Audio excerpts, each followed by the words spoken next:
76 साल के हो चुके वेटरन बॉलीवुड एक्टर फिल्मों में आने से पहले क्लर्क थे। गर्लफ्रेंड की वजह से एक्टर बन गए।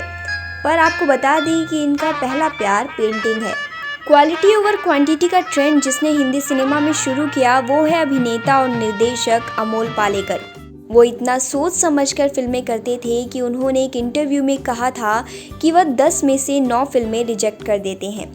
हिंदी सिनेमा में 70 के दशक को गोल्डन एरा माना जाता है। ये एक ऐसा एरा था जिसमें फिल्मों की पटकथाओं से लेकर गानों तक का लोगों पर जबरदस्त क्रेज था। हीरो की छवि मारपीट करने और हीरोइन संग रोमांस करने की बन गई थी। इसी दशक में अमोल पालेकर एक बदलाव बनकर सामने आए और उन्होंने वर्षों से चली आ रही एक्टर की छवि को पूरी तरह से धाराशाही कर दिया। उनका प्रभाव ऐसा था कि कुछ समय के लिए तो अमिताभ बच्चन का एंग्री यंग मैन, धर्मेंद्र का ही मैन और राजेश खन्ना का जादू भी शांत हो गया। आम सी शक्ल, साधारण शरीर, आवाज में एक मधुरता, स्वभाव में शालीनता से अमोल पालेकर ने सभी का दिल जीत लिया।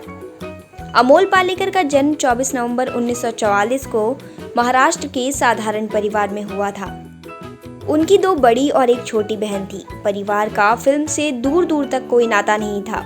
स्कूल कॉलेज के दिनों तक अमोल ने कभी नाटक तक नहीं किया था। उनके पिता पोस्ट ऑफिस में काम करते थे। माँ प्राइवेट कंपनी में नौकरी करती थी। ग्रेजुएशन के बाद अमोल ने बैंक ऑफ इंडिया में 8 साल तक नौकरी की। उन्होंने एक इंटरव्यू में कहा था, जब मेरी शुरुआती 3 फिल्में सिल्वर जुबली हिट हो गई थी तब मेरे लिए नौकरी छोड़ना एकदम आसान हो गया था। अमोल पालेकर की गर्लफ्रेंड चित्रा थिएटर में दिलचस्पी रखती थी। जब वह थिएटर में रिहर्सल करने के लिए जाती थी तो अमोल वहां उनका इंतजार किया करते थे। इसी सिलसिले में एक दिन थिएटर में सत्यदेव दुबे की नज़र उन पर पड़ी। दुबे ने उन्हें मराठी नाटक शांताता कोर्ट चालू आहे में ब्रेक दिया। इस नाटक को काफ़ी अच्छा रिव्यू मिला। इसके बाद सत्यदेव दुबे ने अमोल से कहा कि अब जब लोगों ने इसे गंभीरता से लिया है तो उन्हें एक्टिंग की ट्रेनिंग लेनी चाहिए। अगले नाटक के लिए उन्होंने अमोल को कड़ी ट्रेनिंग दी। इस तरह नाटकों में एक्टिंग का सिलसिला काफ़ी आगे बढ़ गया। बॉलीवुड में आने से पहले अमोल थिएटर जगत में निर्देशक के रूप में स्थायी पहचान बना चुके थे। नामचीन निर्देशक सत्यदेव दुबे के साथ उन्होंने मराठी थिएटर में कई नए प्रयोग किए। 1972 में उन्होंने अपना थिएटर ग्रुप अनिकेत शुरू किया। बासु चटर्जी, ऋषिकेश मुखर्जी और बासु भट्टाचार्य उनके नाटक देखने आया करते थे। हिंदी फिल्मों में उन्होंने 1974 में बासु चटर्जी की फिल्म रजनीगंधा से कदम रखा। फिल्म सफल हुई और फिर उनके फिल्मी सफर का आगाज हो गया। उन्होंने एक्टर के रूप में चितचोर, घरौंदा, मेरी बीवी की शादी, बातों बातों में, गोलमाल, नरम गरम, श्रीमान श्रीमती जैसी यादगार फिल्में दी। वे ज्यादातर फिल्मों में मध्य वर्गीय समाज के नायक का प्रतिनिधित्व करते दिखे। हिंदी फिल्मों के अलावा मराठी सिनेमा में भी अमोल ने काफ़ी काम किया। हिंदी सिनेमा प्रेमियों के लिए उनका नाम सुनते ही फिल्म गोलमाल के राम प्रसाद दशरथ प्रसाद शर्मा का चेहरा सामने आ जाता है। फिल्म में राम प्रसाद अपनी नौकरी बचाने के लिए डबल रोल का सहारा लेकर लड़की के पिता को बेवकूफ़ बनाता है। इसमें उनका अभिनय देख दर्शक हंस हंस के लोटपोट हो गए थे। इस फिल्म के लिए उन्हें फिल्म फेयर सर्वश्रेष्ठ अभिनेता के पुरस्कार से भी सम्मानित किया गया था। उन्होंने अधिकतर फिल्मों में कॉमेडियन किरदार किए जो आम आदमी की मनोदशा को दर्शाते थे और लोगों ने तो उन्हें जैसे आम आदमी का आईना मान लिया। आजकल बॉलीवुड में आयुष्मान खुराना की फिल्मों का बोलबाला है। आयुष्मान की फिल्में लो बजट की होती हैं मगर धमाल मचा देती हैं। मगर अमोल पालेकर ये कमाल काफ़ी पहले कर चुके हैं। उनकी फिल्म छोटी सी बात एक लो बजट फिल्म थी मगर बॉक्स ऑफिस पर शानदार कमाई कर गई। फिल्म की सफलता ने उस समय बॉलीवुड में हलचल मचा दी थी। यही नहीं, विक्की कौशल की film love under square feet की स्क्रिप्ट अमोल पालेकर की ही फिल्म घरौंदा से मेल खाती है। अमोल एक अच्छे अभिनेता तो थे ही, साथ ही अच्छे निर्देशक भी हैं। उनकी पहली फिल्म निर्देशित मराठी फिल्म 1981 की आखिरियत थी। इस फिल्म में इन्होंने अभिनय भी किया। किसी मनोरोग से पीड़ित व्यक्ति जो हत्याएं करता फिरता है, उनका अभिनय निश्चित ही चुनौतीपूर्ण भूमिका थी। उनकी पहली निर्देशित हिंदी फिल्म 1984 की अनकही थी।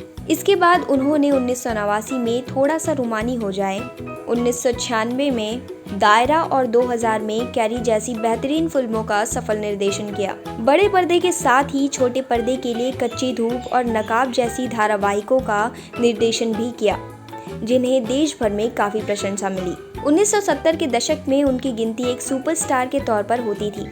यूं तो उन्हें अधिक मीडिया हाइप नहीं मिली, लेकिन फिल्मों की सफलता ही उनकी कहानी कहती है। समानांतर सिनेमा में उनका कद एक बड़े कलाकार के रूप में रहा। उनके अभिनय की खास विशेषता यह थी कि उन्होंने अपने आप को पर्दे पर हमेशा साधारण नायक के रूप में पेश किया। यही वजह थी कि आम आदमी खुद को उनसे जुड़ा हुआ पाता था। बेहतरीन अभिनय और निर्देशन के लिए अमोल पालेकर को कई पुरस्कार और सम्मान मिले। इनमें शामिल है फिल्म दायरा के लिए पहला राष्ट्रीय फिल्म पुरस्कार और पारिवारिक उत्थान के क्षेत्र में निर्देशन फिल्म कल का आदमी के लिए सर्वश्रेष्ठ फिल्म का राष्ट्रीय पुरस्कार। साल 2005 में अमोल पालेकर निर्देशित फिल्म पहली ऑस्कर की विदेशी फिल्म श्रेणी में भारतीय फिल्म के तौर पर शामिल हुई थी, लेकिन यह नामांकन तक नहीं पहुंच पाई। कुछ साल पहले अमोल सेंसर बोर्ड के काम पर सवाल उठाने के सिलसिले में भी लाइमलाइट में आए थे। उन्होंने सेंसर बोर्ड के औचित्य पर ही सवालिया निशाना लगाते हुए कहा था कि सेंसर का कोई औचित्य नहीं है, इसे खत्म कर देने में ही भला होगा।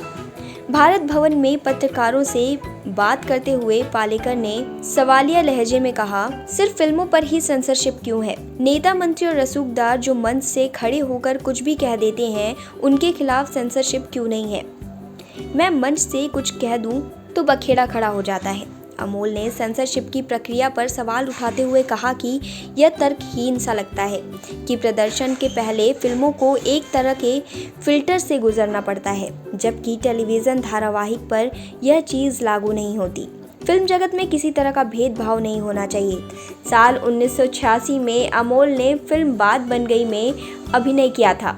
साल 1994 में अमोल ने एक लंबे समय के बाद अपनी वापसी फिल्मों में की थी। उनकी इस फिल्म का नाम तीसरा कौन था। इस फिल्म के निर्देशक पार्थो घोषाल थे और फिल्म में अमोल ने सीके कदम नाम के किरदार को दर्शाया था। इसके बाद अमोल को साल 2001 में फिल्म अक्स में अभिनय करते हुए देखा गया था। इस फिल्म में उन्होंने डिफेंस मिनिस्टर का किरदार अभिनय किया था। साल 2009 में भी अमोल को मराठी फिल्म समांतर में देखा गया। इस फिल्म में निर्देशक अमोल पालेकर थे और फिल्म में उन्होंने केशव वाजे नाम के किरदार को दर्शाया था। अमोल पालेकर ने अपनी पहली शादी साल 1969 में लेखिका चित्रा पालेकर के साथ की थी। अमोल और चित्रा की 2 बेटियां हैं, जिनका नाम श्यामली पालेकर और समीहा है। श्यामली पालेकर आजकल ऑस्ट्रेलिया की एक यूनिवर्सिटी में पढ़ाती हैं और समीहा, जिन्होंने कानून की पढ़ाई की है और 10 साल न्यूयॉर्क में प्रैक्टिस करने के बाद आजकल समाज सेवा करती हैं। अमोल और चित्रा ने साल 2001 में एक दूसरे से अलग होने का फैसला लिया था। इसके बाद उसी साल अमोल ने संध्या गोखले के साथ शादी की थी। संध्या और अमोल ने कुछ समय तक एक दूसरे को डेट किया था। पालेकर ने मुंबई की प्रतिष्ठित कला संस्थान जे स्कूल ऑफ आर्ट में कला की पढ़ाई की थी और उनकी रुचि हमेशा से ही पेंटिंग में रही और वो आज भी रंगों को पन्नों में बिखेर कर चित्र बनाते रहते हैं। अमोल पालेकर शुरू से तड़क भड़क से दूर रहने वाले हैं। वह ऑटोग्राफ देने से भी मना कर दिया करते थे। उनकी छोटी बेटी इसके लिए उन्हें डांटती भी थी। अमोल पालेकर कहते रहते हैं कि मैं प्रशिक्षण पाकर पेंटर बना, दुर्घटनावश एक्टर बन गया, मजबूरी में प्रोड्यूसर बना और अपनी पसंद से डायरेक्टर बना।